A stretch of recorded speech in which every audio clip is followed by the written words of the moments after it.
Yang kami hormati seluruh Dewan Juri dan Panitia Penyelenggara Mandalika Estate Competition 6. Terima kasih atas kesempatan yang telah diberikan kepada kami. Sebelumnya, perkenalkan, nama saya Imade Juan Kusuma. Perkenalkan, nama saya Samuel Sigartai Bawa. Dan perkenalkan, nama saya Dewa Madekali Prajanugraha. Kami dari Universitas Udayana Bali. Kami akan mempresentasikan karya yang berjudul Bioenergi berbasis biji dan tokol jagung sebagai substitusi alternatif energi fosil untuk keberlanjutan lingkungan. Menurut prediksi dari Ugdandes dan kawan-kawan tahun 2021, di Uni Eropa diperkirakan permintaan bioenergi itu mencapai 5-11 exajoule pada tahun 2050 mendatang. Hal ini mencerminkan potensi dari transisi energi berkelanjutan. Menurut penelitian dari HKI tahun 2019 yang mencatat bahwa bioenergi merupakan sumber energi terbaru yang dapat disimpan dan digunakan secara fleksibel. Tentunya dengan produksi bioenergi itu memiliki dampak negatif dari adanya bioenergi tersebut. Salah satunya adalah penggunaan lahan yang cukup luas. Limbah tokol jagung yang dihasilkan dari proses pemanenan dan pengolahan akan berdampak buruk apabila tidak ditangani dengan baik. Di Indonesia, produksi jagung mencapai 20 juta ton per tahunnya. Tentunya volume yang dihasilkan dari produksi ini akan menghasilkan limbah jagung dalam bentuk tokol jagung dalam jumlah yang besar. Diperkirakan mencapai 30% dari total produksi jagung. Limbah ini biasanya dibakar oleh petani untuk mengurangi jumlahnya. Hal tersebut akan berdampak buruk bagi perubahan iklim karena akan menimbulkan terjadinya pemanasan global. Nah, penggunaan limbah tokol jagung secara berkelanjutan tidak hanya mengurangi dampak lingkungan, tetapi juga meningkatkan keberlanjutan di sektor pertanian. Next, jagung sebagai sumber energi biomas dapat diproses menjadi bioenergi dan biodiesel yang terbukti efektif dalam menanggulangi dan mengurangi emisi gas rumah kaca yang terjadi di bumi. Selain itu, bioenergi yang dihasilkan dari biji dan tokol jagung dapat mengurangi ketergantungan terhadap bahan bakar fosil yang kita gunakan setiap harinya. Tentunya dengan mengembangkan bioenergi berbasis biji dan tokol jagung tidak hanya menyediakan solusi jangka panjang, tetapi juga menyediakan solusi terbarukan terhadap kontribusi kita terhadap energi global dan mendukung keberlanjutan lingkungan yang secara inklusif. Baik, di sini kami akan melanjutkan ke tujuan, yaitu terkait eskalasi dari tokol jagung sebagai bioetanol. Nah, saat ini ketergantungan terhadap penggunaan energi fosil sudah tidak dapat dihadapi lagi. Itu mengapa? Karena penggunaan energi fosil sudah menjadi perhatian global, terutamanya meningkatnya harga dan dampak negatif yang ditimbulkan di lingkungan. Nah, jika kita tidak dapat atau gagal kita dalam menemukan sumber yang alternatif, maka konsekuensi jangka panjang yang serius itu contohnya seperti krisisnya energi dan meningkatnya emisi karbon dioksida yang sangat parah, sehingga hal ini dapat membebani generasi-generasi yang akan mendatang.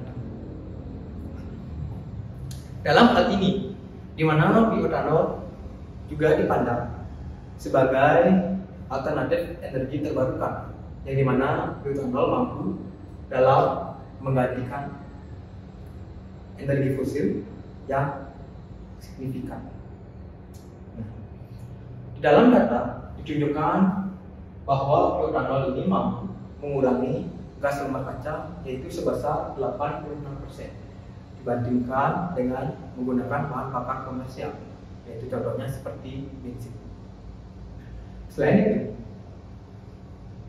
bioetanol berbasis jagung ini juga bisa digunakan pada mesin yang dirancang dengan menggunakan bahan bakar fosil tanpa melakukan modifikasi secara signifikan, dan yang dimana hal ini dapat mempermudah dalam mentransisi ke energi yang terbarukan.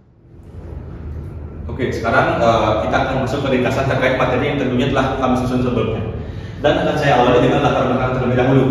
Nah, berdasarkan penelitian yang dilakukan pada tahun 2022 oleh Sukla dan kawan-kawan, itu menunjukkan bahwa penggunaan bioenergi berbasis biji dan tongkol jagung itu memiliki persentase sebesar 90%, seperti yang tertera pada PowerPoint, untuk menggantikan energi fosil yang sering kita gunakan pada era saat ini, di mana persentase tersebut tentunya merupakan sebuah persentase yang cukup tinggi dan memiliki dan sangat berpotensi apabila digunakan untuk menggantikan peran dari energi fosil itu sendiri.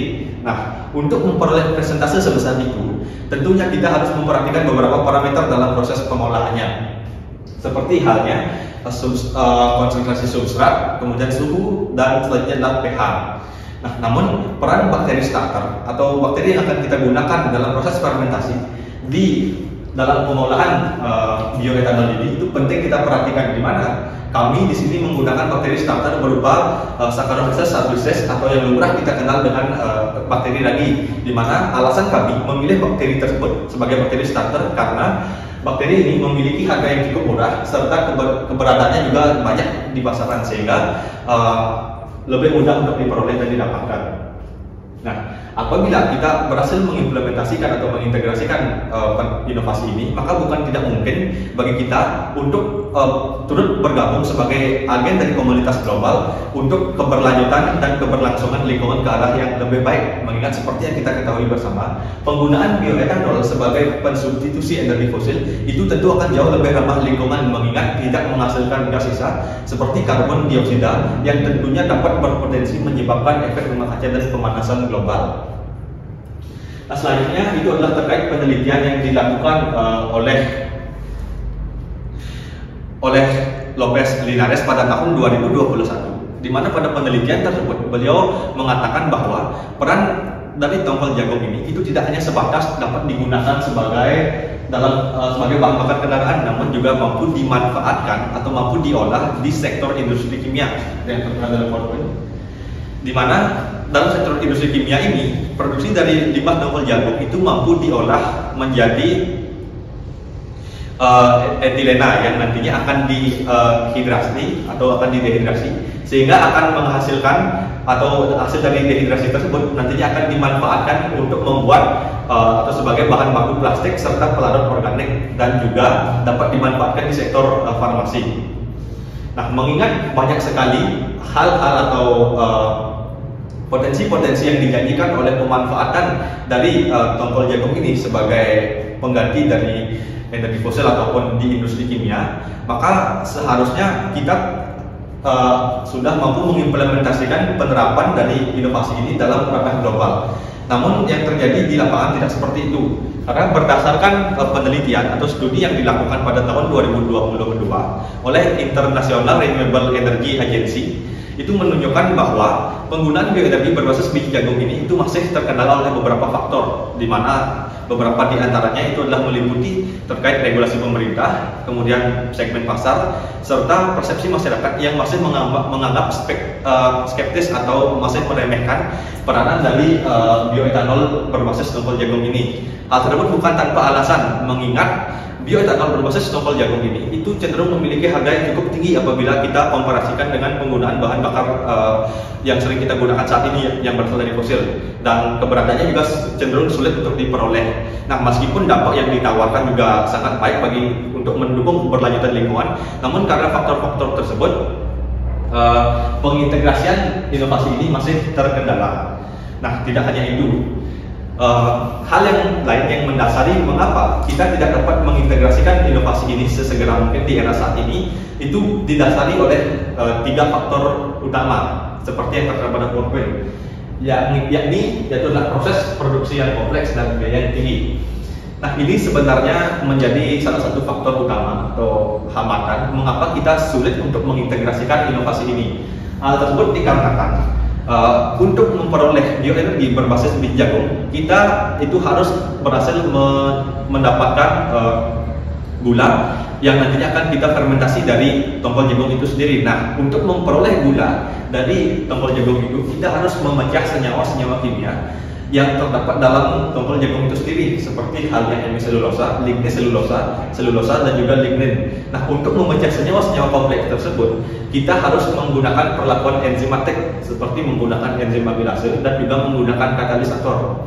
Nah, namun penggunaan atau perlakuan kimia tersebut ternyata itu memakan biaya yang cukup tinggi, yakni kurang lebih sekitar 40% dari total produksi total dari bioetanol itu sendiri. Sehingga penting bagi kita untuk segera mampu menginovasikan sebuah teknologi atau inovasi yang dapat digunakan untuk mengganti perlakuan kimia seperti halnya katalisator dan juga enzim-enzim tersebut, agar nantinya bioenergi berbasis biji jagung ini dapat dipasarkan dengan harga yang lebih murah dan dapat digunakan oleh semua kalangan masyarakat. Nah, selanjutnya itu adalah meliputi kompetisi lahan dan bahan pangan. Nah, ini mungkin menjadi salah satu faktor yang juga tidak kalah berpengaruhnya, terutama di Indonesia. Mengapa bioenergi berbasis biji jagung atau bioetanol dari jagung ini itu sulit untuk diintegrasikan? Tersebut tidak lain dan tidak bukan karena adanya kompetisi lahan dan pangan. Nah, karena seperti yang kita ketahui, di samping peranannya sebagai bioetanol, jagung juga merupakan komoditas yang sangat diminati di seluruh dunia, termasuk di Indonesia sebagai bahan pangan. Nah, oleh karena itu, apabila jagung dialihfungsikan sebagai bioetanol, ditakutkan akan muncul dilema di kalangan masyarakat yang beranggapan bahwa jagung itu sudah tidak akan digunakan sebagai bahan pangan lagi, melainkan akan digunakan sebagai bioetanol, sehingga akan memunculkan dua persepsi di masyarakat. Yang yang di sisi lain akan berpikir bahwa jagung ini itu hanya dimanfaatkan sebagai bioetanol, dan di sisi lain akan beranggapan bahwa jagung ini adalah bahan pangan dan harus dimanfaatkan sebagaimana mestinya.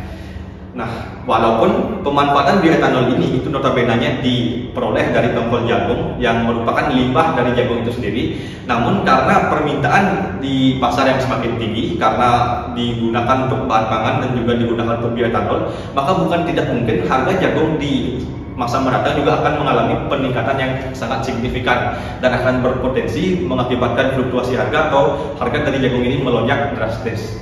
Nah, ternyata masalah semacam ini itu dapat menjadi sebuah masalah yang sangat kritis apabila terjadi di Indonesia. Hal tersebut disampaikan oleh Nasution pada tahun 2020, di mana pada argumennya beliau mengatakan bahwa karena sebagian besar penduduk Indonesia bekerja sebagai petani, karena seperti yang kita tahu Indonesia itu merupakan negara agraris, maka sebagian besar rakyat Indonesia itu sangat menergantungkan kehidupannya kepada hasil panen yang mereka produksi. Nah, jagung dalam hal ini itu merupakan komoditas yang sangat diminati di Indonesia. Nah, ditakutkan apabila kita menggunakan jagung ini sebagai bioetanol, maka harga jagung akan meningkat dan masyarakat yang menggantungkan hidupnya dari penjualan hasil panen berupa jagung, terutama di wilayah atau pelosok pedesaan yang sulit untuk dirana atau dijangkau oleh kemajuan teknologi, itu akan kesulitan untuk menjual hasil panennya. Nah, oleh karena itu ditakutkan itu akan menimbulkan ketahanan pangan di daerah tersebut akan rusak dan karena hal tersebut masyarakat di pedesaan tidak akan mampu melangsungkan kehidupannya. Nah, selanjutnya yang terakhir itu adalah terkait keterbatasan teknologi infrastruktur. Nah, mungkin ini menjadi salah satu faktor utama mengapa jagung ini atau produksi bioetanol ini sulit untuk diintegrasikan di ranah global. Hal tersebut terjadi karena sebenarnya teknologi yang digunakan untuk memproduksi bioetanol berbasis tongkol jagung ini itu masih dalam tahap uji coba atau masih dikembangkan agar lebih efisien.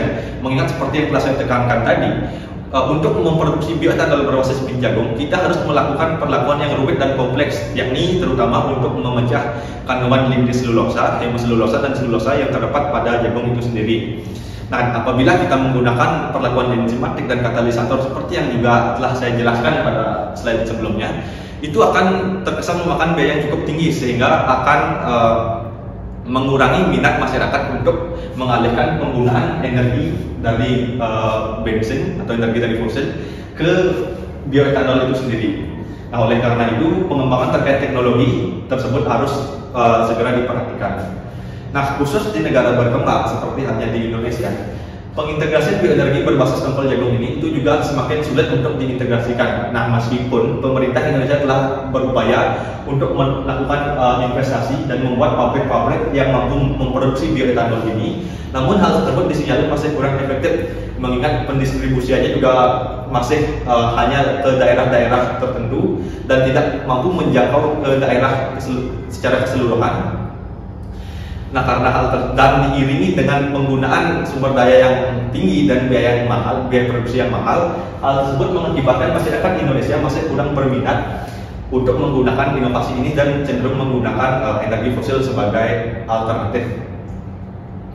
Nah, kemudian berdasarkan studi terbaru yang dilakukan oleh Widodo pada tahun 2022, itu menunjukkan bahwa dengan menggunakan perlakuan enzimatik dalam memproduksi bioenergi berbasis biji jagung ini, itu memang terbukti mampu meningkatkan